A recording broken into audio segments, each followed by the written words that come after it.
이런 교회가 되었으면 좋겠다 하는 그런 소망을 가지고 몇 주 전에도 말씀을 드렸는데 2탄입니다. 2탄.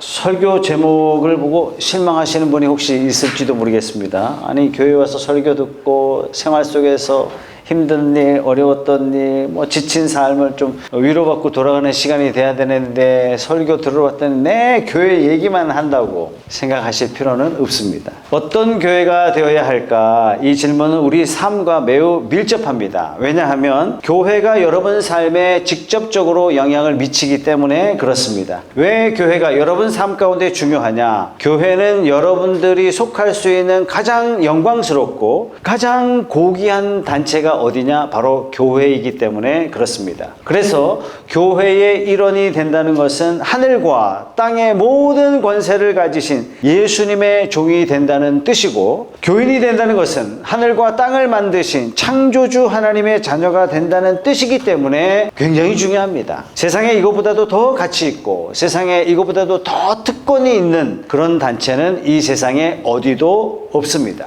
여러분이 속한 교회가 교회답지 못할 때, 그때 바로 내 삶의 의미는 사라지고 삶의 긍지를 느낄 수 없게 됩니다. 또 한 가지, 우리 삶에, 여러분 삶의 교회가 중요한 이유는 뭐냐? 교회 생활이 편해지면, 교회 가는 게 즐거워지면 어떤 문제가 생기냐면 내 삶의 문제를 하나님께서 자연스럽게 해결해 주시는 역사가 이루어집니다. 하늘에서 이루어진 것 같이 땅에서도 이루어지이다. 예수님께서 우리 가르쳐 주신 기도처럼 하늘의 문제가 해결되면 땅의 문제를 하나님께서 자연스럽게, 어떻게 해요?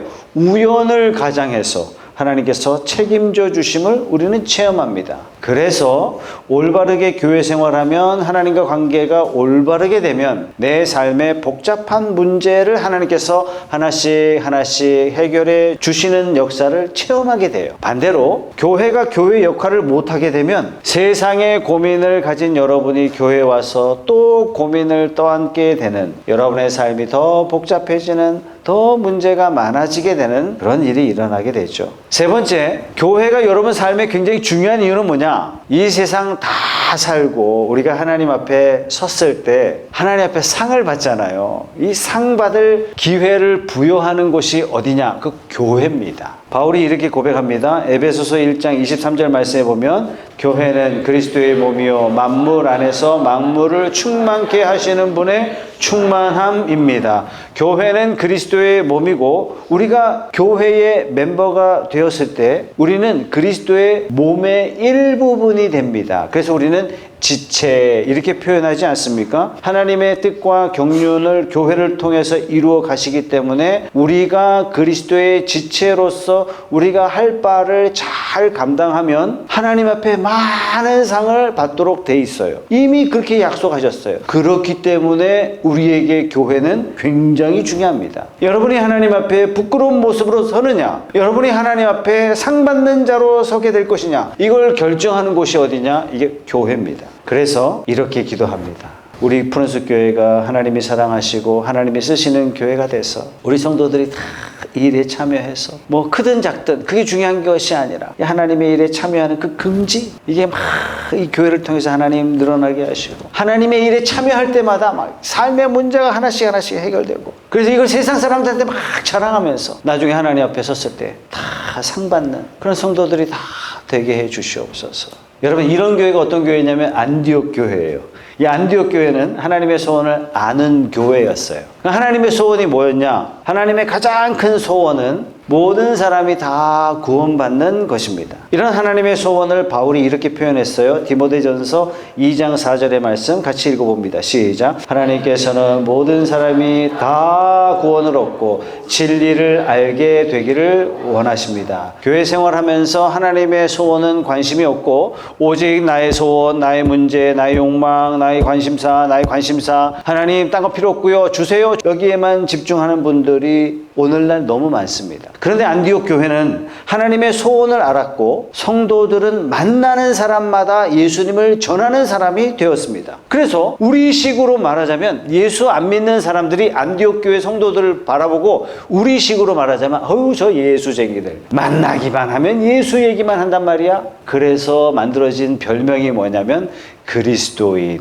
영어로 하면 크리스찬, 이렇게 별명이 붙게 되었고 오늘날 그 이름을 우리가 사용하고 있는 겁니다. 안디옥 교회 성도들은 이 하나님의 소원을 알았기 때문에 복음을 모르는 외국인들에게 복음을 전하는 최초의 교회가 되었어요. 선교하는 교회가 됐습니다. 그래서 우리 교회는 안디옥 교회를 닮은 교회, 안디옥 교회를 본받는 교회, 안디옥 교회에 여러 가지 장점이 있지만 이 짧은 시간 다 말씀드릴 수는 없고 오늘은 딱 한 가지만 여러분들에게 말씀을 드리려고 합니다. 자, 안디옥 교회의 가장 큰 장점, 안디옥 교회 그러면 안디옥 교회는 이런 교회야. 이렇게 가장 돋보이는 특징이 뭐냐면 안디옥 교회는 주님의 음성에 귀를 기울이는 교회였다 하는 것입니다. 안디옥 교회가 하나님 앞에 인정받고 사랑받고 쓰임받는 교회가 될 수 있었던 것은 안디옥 교회가 주님의 음성에 귀를 기울이는 교회. 우리 푸른숲 교회도 안디옥 교회처럼 좋은 교회가 되려면 주님의 음성에 귀를 기울일 줄 아는 그런 교회가 돼야 됩니다. 자, 오늘 1절 말씀에 보면 5명의 교회 지도자가 소개되고 있거든요. 네, 바나바, 니게르, 루기오, 마나엔, 사울 이 5사람이 나오는데 니게르 어떤 느낌이 드세요? 니그로 이 단어의 어원 같지 않습니까? 그죠? 그래서 니게르는 피부색이 검은 아프리카 흑인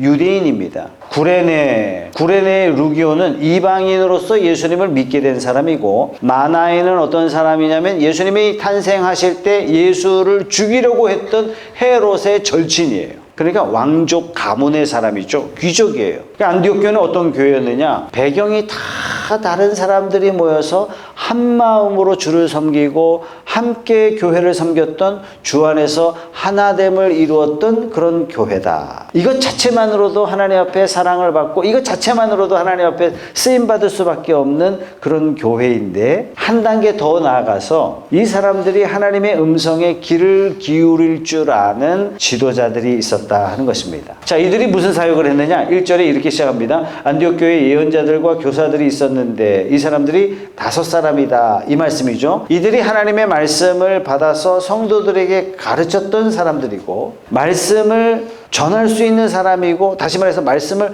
풀어서 가르칠 수 있는 사람이었어요. 이 사람들로 이루어진 교회였기 때문에 이 교회는 하나님의 음성에 귀를 기울일 줄 아는 교회였다. 자, 2절에 보세요. 그들이 주님께 예배하며 금식하고 있을 때 성령이 그들에게 말씀하셨다. 우리 푸른숲 교회가 앞으로 어떻게 해야 되는가 하는 그런 의문이 생겼을 때, 우리가 이렇게 해야 되는지 저렇게 해야 되는지 판단이 딱 안 설 때, 우리가 하나님의 음성에 집중하고 하나님의 음성에 귀를 기울이기로, 하나님의 음성을 듣기로 결정하는 그런 교회가 됐으면 좋겠어요. 그래서 안디옥 교회는 뭐 했어요? 금식했어요? 기도했어요.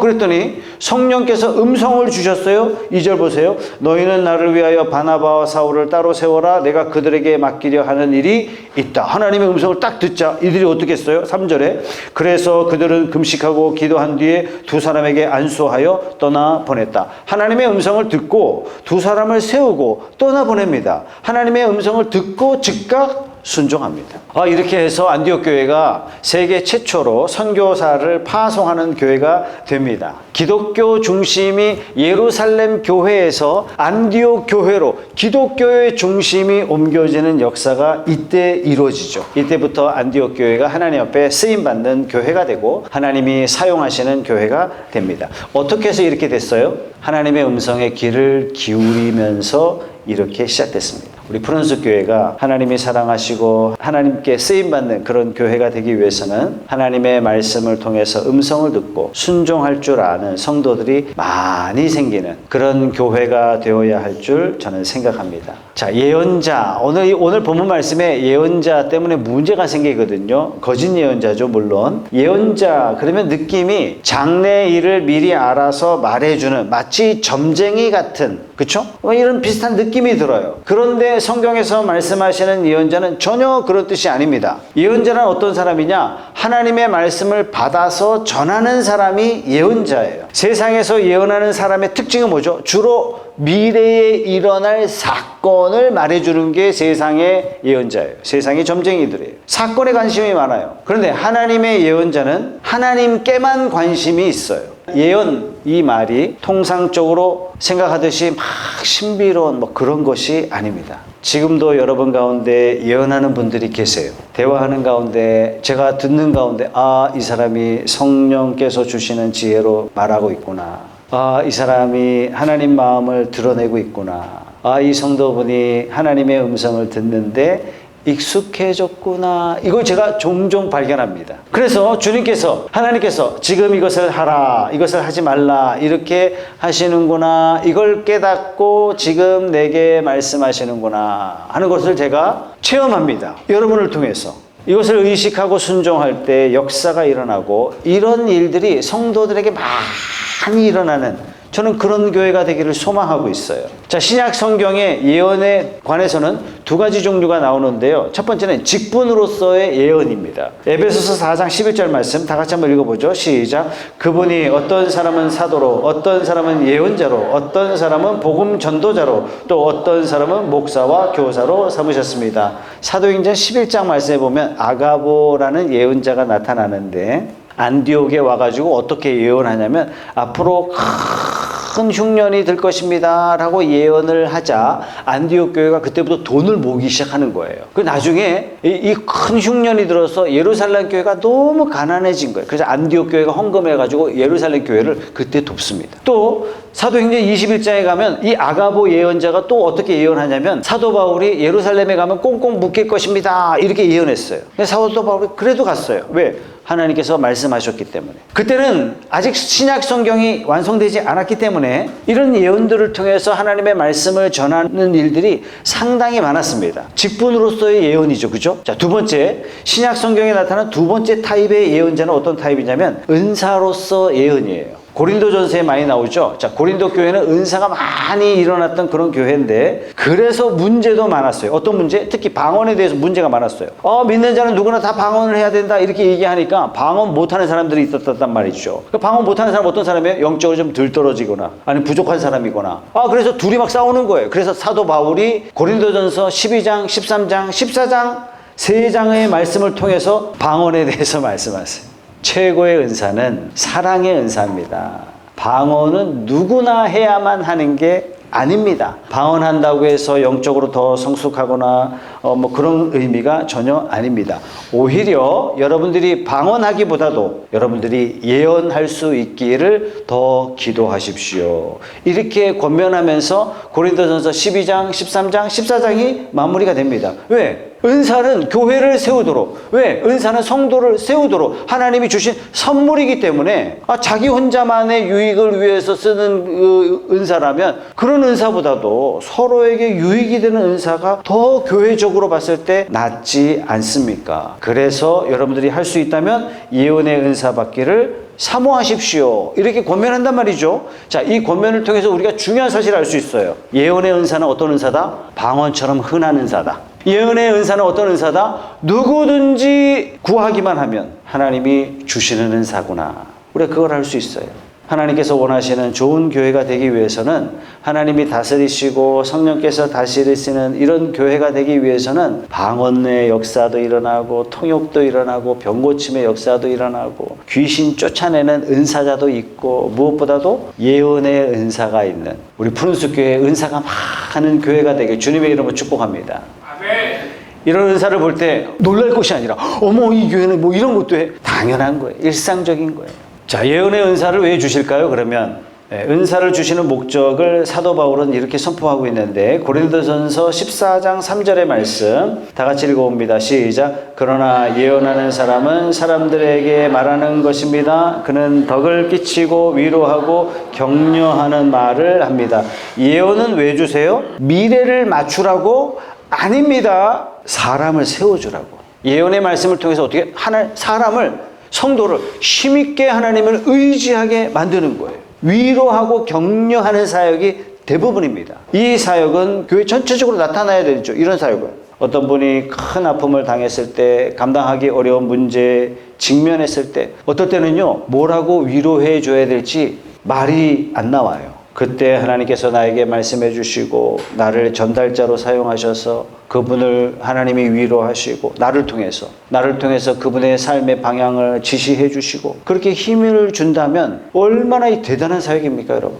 이런 은사가 우리 푸른숲 교회에 활발하게 일어나기를 주님의 이름으로 소원합니다. 아멘. 그냥 주 안에서 나눈 대화였는데 상대방은 큰 위로를 받는 거예요. 그냥 일상의 대화였는데 용기를 얻고 나중에 그때 너무 고마웠다고, 너무 힘이 됐다고, 이런 게 예언의 은사예요. 나중에 시간이 지나서 그때 우리 집사님 이야기해 주신 그 말이 얼마나 위로가 되고 힘이 됐는지, 그때 그 말씀 때문에 내가 하나님께 더 기도하는 그런 자리를 붙들게 되었습니다. 뭐 하는 거예요? 예언의 은사로 하나님께서 사용하신 거예요. 나중에 대화 나누다 보니까 그때 하나님께서 나를 예언의 은사로 사용하셨구나, 이렇게 나중에 느끼는 거죠. 여러분들이 목장에서 기도 제목을 내놨지만 어떨 때는 내놓은 그 기도 제목대로 기도가 안 되고 다르게 기도가 된단 말이죠. 그래서 나중에 그렇게 얘기했더니 그때 그런 기도가 저한테는 꼭 필요했다고. 나는 기도 제목을 이렇게 내놨지만 우리 집사님이 그렇게 기도해 주셔서 얼마나 큰 힘이 되고 위로가 되었는지 모릅니다.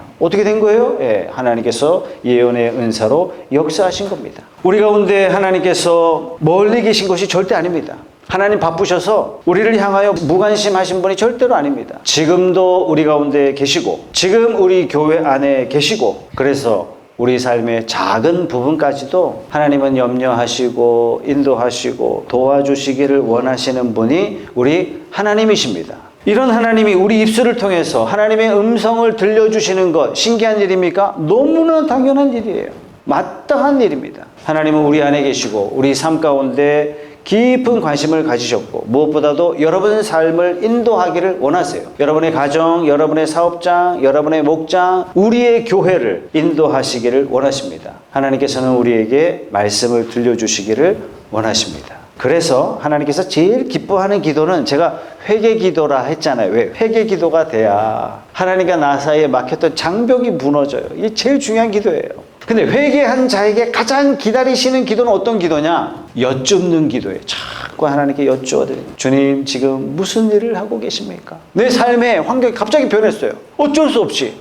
주님, 도대체 지금 무슨 일을 하고 계십니까? 주님, 내가 지금 무엇을 해야 합니까? 우리가 달라고 떼쓰기 기도도 기도하지만, 주님 어떻게 해야 됩니까? 주님, 내가 무슨 말을 해야 됩니까? 주님, 내 입술의 주인이 되어 주십시오. 우리 이런 기도 해야 된단 말이죠. 하나님께서 여러분에게 말씀을 심어주시고, 누군가 낙심하고 있을 때, 누군가 인생의 방향을 잃었을 때, 누군가 깊은 염려 가운데 있을 때, 누군가 깊은 근심 가운데 있을 때, 하나님께서는 여러분에게 말씀을 심어주시고 그 말을 전달하게 하심으로 하나님은 역사하신단 말이죠. 여러분의 입술을 사용하신단 말이죠. 우리 푸른숲 교회에 이런 예언자가 많아지기를 주님의 이름으로 소원합니다.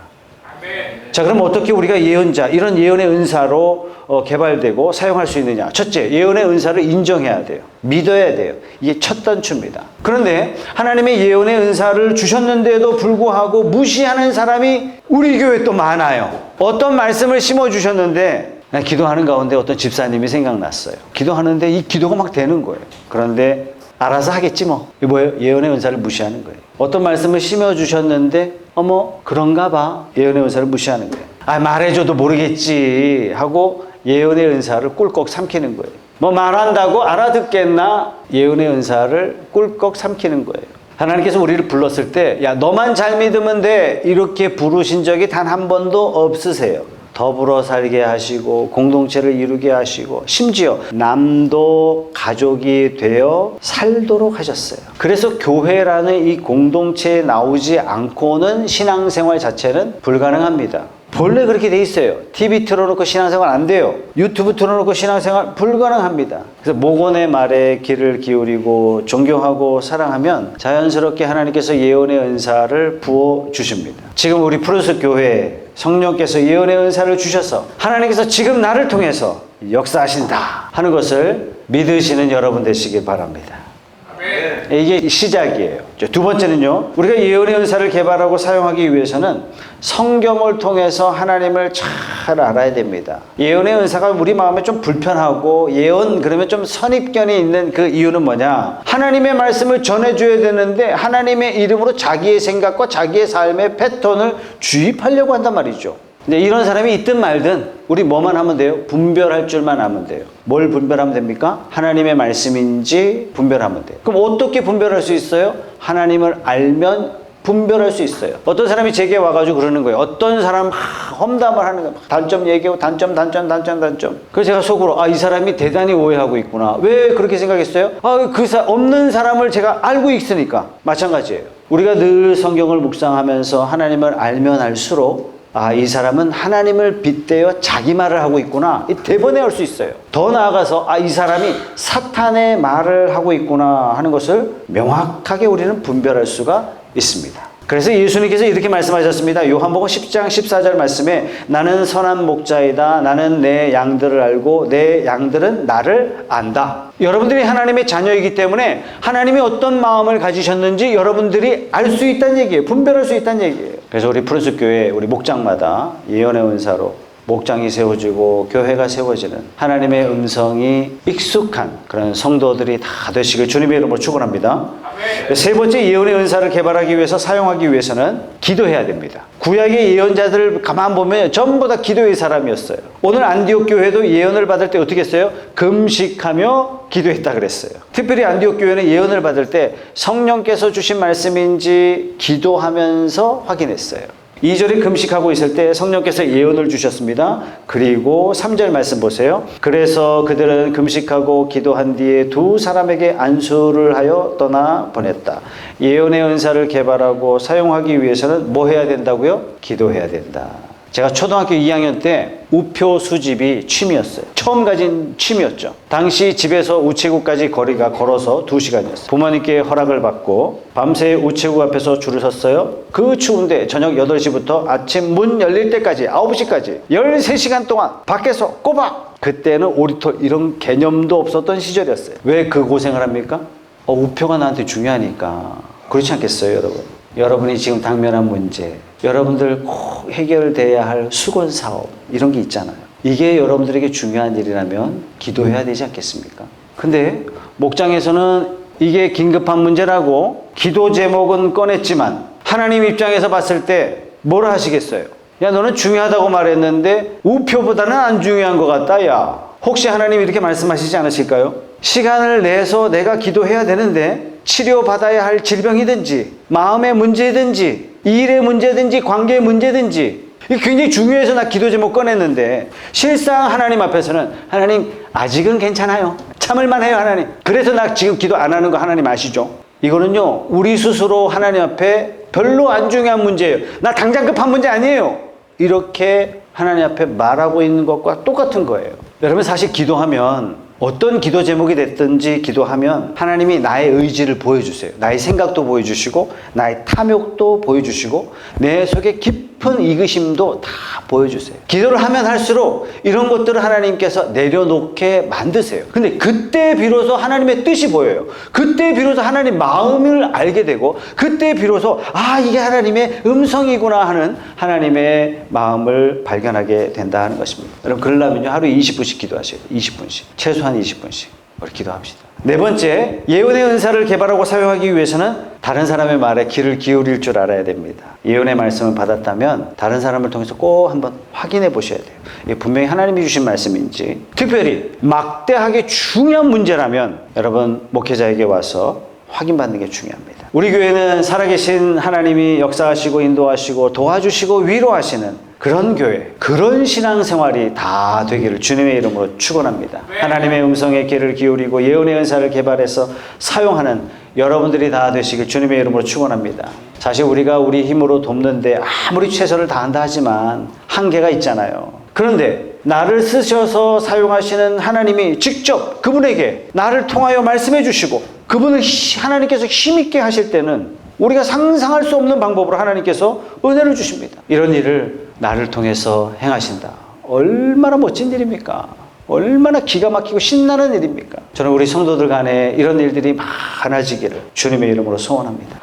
우리 그러기 위해서는요 기도 좀 해야 됩니다. 주님, 오늘 만나는 사람의 이 입술을 통해서 하나님이 나를 어떻게 인도하시는지 제가 보게 해 주십시오. 예언을 듣겠다는 자세잖아요. 그죠? 하나님, 오늘 우리 비즈니스 현장에서 나의 입술을 통해서 그 사람에게 하나님의 살아계심을 느낄 수 있도록, 체험할 수 있도록, 그 사람에게 꼭 필요한 말이 내 입술을 통해서 나갈 수 있도록 하나님 그렇게 인도해 주십시오. 얼마나 멋진 일입니까? 하나님은 목적이 있으셔서 여러분들을 이곳에 불러 주셨습니다. 여러분에게 이 교회를 맡겨 주셨습니다. 그렇기 때문에 내가 귀를 기울이면 하나님께서는 말씀해 주십니다. 말씀해 주셨다면 인도해 주십니다. 인도해 주신다면 능력도 주십니다. 우리 주님의 음성 듣고 세상이 감당치 못할 일들을 우리 통해 이루어 가시는 놀라운 축복을 맛보는 저와 여러분들이 다 되시길 주님의 이름으로 축원합니다.